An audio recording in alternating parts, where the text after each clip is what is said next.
अब थोड़ी सी यहाँ पे निवेश इन्वेस्टमेंट अप्रोच पर बातचीत करते हैं और एग्जैक्टली इस अर्निंग सीजन से पहले आपका व्यू मार्केट पे क्या होना चाहिए। अगर आप उसको ठानने की प्रक्रिया में है तो आइए आपको एक व्यू सुनाते हैं।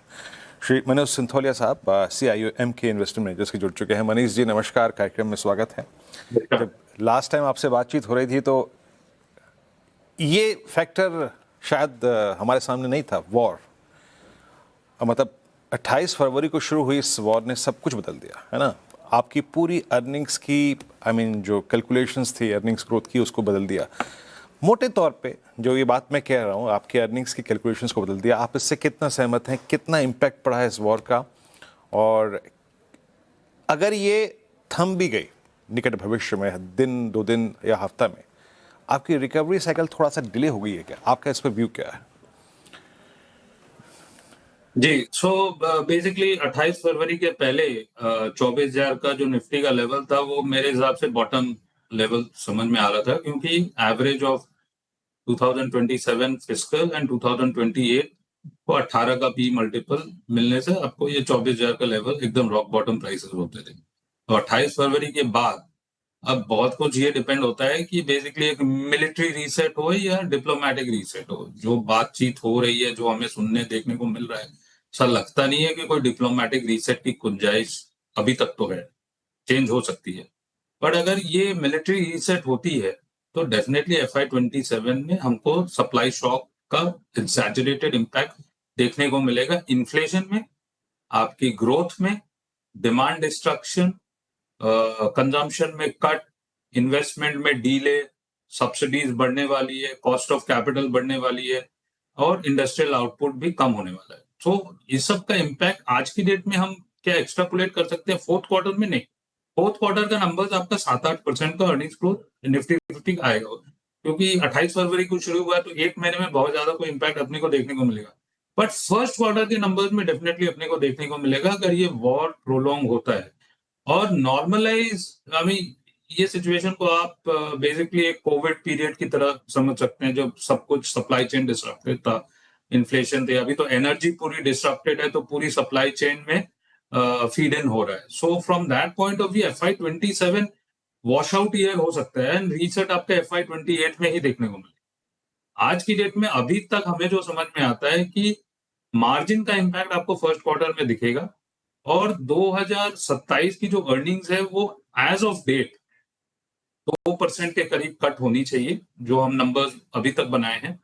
और जो कमेंट्री हमको सुनने को मिलेगी कॉर्पोरेट्स के पॉइंट ऑफ व्यू से, फोर्थ क्वार्टर के नंबर्स के पॉइंट ऑफ व्यू से, और जो आउटकम वॉर का रहता है, वो बहुत कुछ डिसाइड करेगा कि टोटल अर्निंग्स आउटलुक FY27 की क्या रहेगी। FY28 में अभी भी कोई रीसेट नहीं है, नॉर्मलाइज्ड ईयर समझते हैं, बट FY27 बहुत मुश्किल है year in terms of prediction, जब तक ये रीसेट पूरी तरह प्ले आउट नहीं हो। ओके मनीष जी, गुड मॉर्निंग। श्रेया बात कर रही हूँ। तो Q1 के अर्निंग्स काफ़ी इंपॉर्टेंट होंगे, उस पर तो नजरें रहेंगी, लेकिन सर Q4 अपडेट्स आए, ठीक ठाक अपडेट्स अभी तक आए हैं। तो ये जो गिरावट देखने को मिली है हमें अब बाजार में पिछले 1 साल से, और इनफैक्ट वॉर के बाद जिस तरीके से गिरावट आई है, तो मनीष जी आपको लगा है कि कोई ऐसा स्पेस जो एकदम कंफर्टेबल वैल्यूएशन पर आ गया है और आपने फ्रेशली वहां पर एक्सपोजर लिया हो, ऐसा कोई स्पेस जो आपको काफी स्ट्रॉन्ग नजर आ रहा हो अब? देखिए, जब हम बात करें वैल्यूएशन की, वैल्यूएशन अक्रॉस द सेक्टर गिरे और प्राइस डैमेज भी अक्रॉस द सेक्टर्स हुए। There is not a single sector जो अक्टूबर 2024 के हाई के लेवल्स पर है। कोई सेक्टर नहीं है, सब सेक्टर्स में डैमेज है। सो अब ये है कि फोर्थ क्वार्टर के नंबर्स को मार्केट थोड़ा सा ओवरलुक करेगा और FY27 के नंबर्स को देखने की कोशिश करेगा। और अगर इस तरह का माहौल बरकरार रहता है, मिलिट्री रीसेट होती है, मिलिट्री इंपोजिशन ऑफ रूल होता है, तो इन्फ्लेशन हमारे ऊपर हिट करेगा। So metals, obviously metals, commodities एक फेवर्ड आउट परफॉर्मिंग सेक्टर के रूप में सामने आएगा। दूसरा है आपका डिफेंस। सारी दुनिया में हथियार का होड़ शुरू है और इंडिया में भी होगा ही।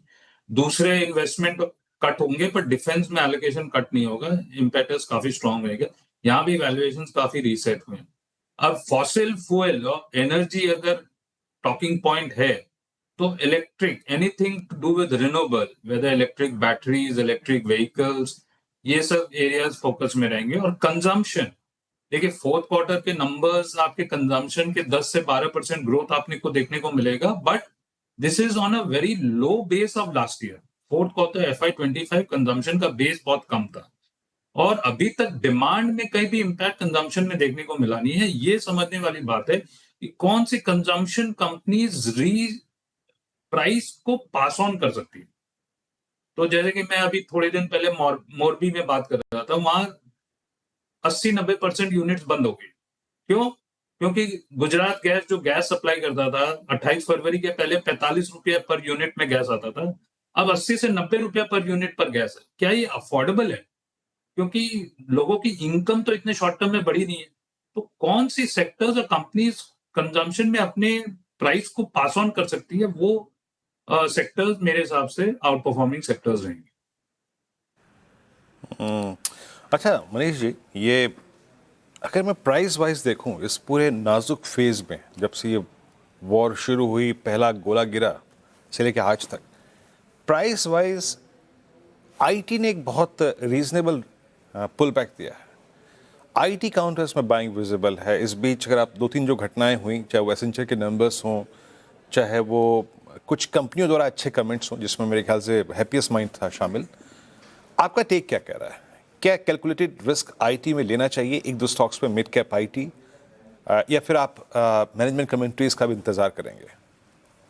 नहीं, देखिए क्या है कि इन फोर्थ क्वार्टर में एआई का जो पूरा थीम पूरे ग्लोब में चल रहा था, एंथ्रोपिक की जो प्लग इन और क्लॉड की जो कोबोल को disrupt and all of that, उससे एक जो डिसरप्शन पूरे आईटी सर्विसेज में आया था, उसमें इंडिया को भी इम्पैक्ट देखने को मिला था।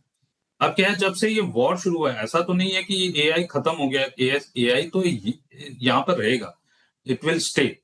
बट क्या है कि energy which is the basic building material of AI, ये अगर आपके डबल हो जाते हैं प्राइस में, जैसे कि आपने वॉरेन बफे का इंटरव्यू एक सुना होगा CNBC यूएस 31 मार्च के बाद, तो ये बोल रहे हैं कि 75% आपकी एनर्जी कॉस्ट बढ़ गई है, जो एआई को फायर करेगी, और पूरे कंपनीज की अर्निंग्स मॉडल डिसरप्ट हो गई है।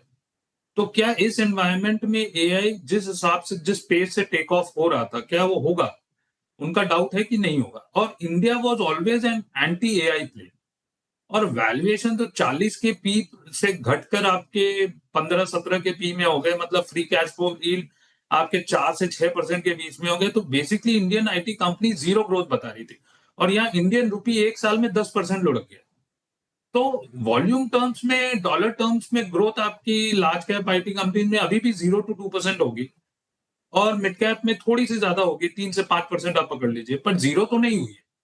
तो यहाँ पर एक डीप वैल्यू सामने आया। हमने जो करेक्शन है आईटी सर्विसेज में ओवरडू कर दी थी, बट क्या आप बोल सकते हैं ये स्ट्रक्चरल है? नहीं, ये बेसिकली एक टैक्टिकल है। बहुत ज्यादा गिर गए थे, अब यहाँ से पुल बैक है। और अगर ये वॉर अगर वापस कल ही खत्म हो जाता है, डिप्लोमेटिक रीसेट हो गया, वापस वो एआई का थीम वापस दुनिया में आएगा, फिर आईटी पर थोड़ी सी प्रेशर आएगी। तो टैक्टिकल वर्सेस स्ट्रक्चरल में ये एक टैक्टिकल प्ले होगा as opposed to structural currently. Okay Manish ji, ये आपका व्यू हो गया आईटी पर। अच्छा सर, कल एक इम्पॉर्टेंट इवेंट है, आरबीआई पॉलिसी है, और महंगाई चरम पर, जैसा कि आपने भी मेंशन किया, तो आरबीआई पॉलिसी से आपकी क्या एक्सपेक्टेशंस है सर?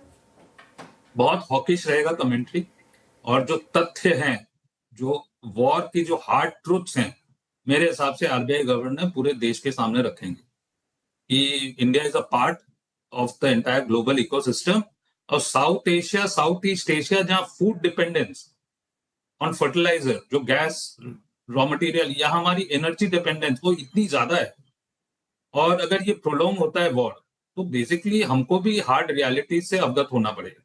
और यही हॉकिश कमेंट्री आपकी आरबीआई की तरफ से रहेगी। कल तो मुझे नहीं लगता कि कोई रेट हाइक होगा या रेट कट होगा, बट आने वाले मॉनेटरी पॉलिसी में अगर सिचुएशन नहीं इंप्रूव होता है, तो डेफिनेटली एक रेट हाइक की गुंजाइश है, रेट कट की तो कोई गुंजाइश है ही नहीं। इनफैक्ट इन्फ्लेशन आउटकम ऊपर की तरफ रीसेट होगा। जो आरबीआई टॉलरेंस लेवल है इन्फ्लेशन का, वो अगर ऊपर की तरफ रीसेट हो, और आज तो मॉनसून का भी प्रोडिक्शन थोड़ा सा नेगेटिव ही है कि 94% बिलो नॉर्मल होगा, तो ये सब बहुत अच्छी नहीं है सिचुएशन। कॉस्ट ऑफ कैपिटल ऐसा लग रहा है कि सामने वाले साल में बढ़ने को जा रहा है। बिल्कुल, ये बात तो आपने बिल्कुल सही कहा, मानसून का जिक्र किया आपने। और एक बात और है, हम सब इस बात को लेकर बहुत खुश होते हैं, प्रसन्न होते हैं कि भाई बारिश हो रही है, अप्रैल के महीने में भी ठंडक है, बट सही मायने में फसल डैमेज भी है। यूपी के बहुत डिस्ट्रिक्ट्स में जो है ना वो सर्वे शुरू कर दिया गया है ना? जितने भी लेखपाल हैं वो सर्वे कर रहे हैं कि कितनी कितनी क्रॉप डैमेज हुई है। अच्छा, दो चीज़ें और मैं पूछना चाहूँगा। मेटल्स का जिक्र हुआ मनीष जी, इस पूरे दौर में आपको क्या लगता है, क्रूड का किरदार क्या होगा वॉर के बाद या फिर अभी भी? अब आप क्रूड को जब ट्रेड करते हैं तो, सॉरी क्रूड कह रहा हूँ मैं, माफ़ी चाहूँगा अपने शब्दों के लिए, गोल्ड की टिप्पणी कर रहा था मैं। गोल्ड एक 50 की ट्रेजेक्ट्री में है अभी। गोल्ड से संबंधित ज्वेलरी कंपनियों को आप ट्रेड करते हैं, जेम्स एंड ज्वेलरी को, उससे संबंधित आप गोल्ड फाइनेंस कंपनियों को ट्रेड करते हैं। गोल्ड पे आपका टेक क्या लग रहा है?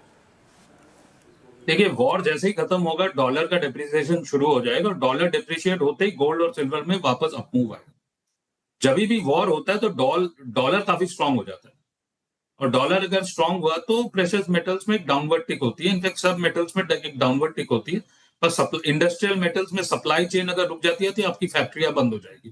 तो इसीलिए इंडस्ट्रियल मेटल्स अपटिक में रहते हैं, पर प्रेशियस मेटल्स जिसका कोई मतलब बहुत ज्यादा कोई, जैसे गोल्ड की कोई बहुत ज्यादा यूज नहीं है इंडस्ट्री में, पर सिल्वर की है।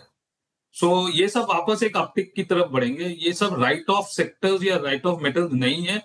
ये सब जो क्रिटिकल मिनरल्स जिसको हम बोलते हैं, वो जो एआई इंफ्रास्ट्रक्चर है उसमें काफी काम आने वाले हैं। एल्यूमिनियम हो गया, कॉपर हो गया, जर्मेनियम हो गया, ये सब बहुत रिक्वायरमेंट है। और मेरे हिसाब से तो 10 से 15% आपके पोर्टफोलियो हमेशा इन सब मेटल्स में रहनी चाहिए, पर्टिकुलरली गोल्ड एंड सिल्वर। और आज की डेट में तो बहुत अच्छा सुनहरा अपॉर्चुनिटी है कि आपकी gold and silver prices correct हो रही है। जैसे ही वॉर खत्म होगा डॉलर डिप्रिशिएट होगा और वापस ये सब ऊपर की तरफ जाएंगे, ऐसा मुझे लगता है। ओके, गोल्ड एंड सिल्वर एक अपॉर्चुनिटी अभी हो सकती है। बहुत शुक्रिया मनीष जी, आज हमारे साथ जुड़ने के लिए, तमाम सवालों के इतने अच्छे तरीके से जवाब देने के लिए, सर अब बाजार को बेहतर तरीके से समझाने के लिए बहुत शुक्रिया।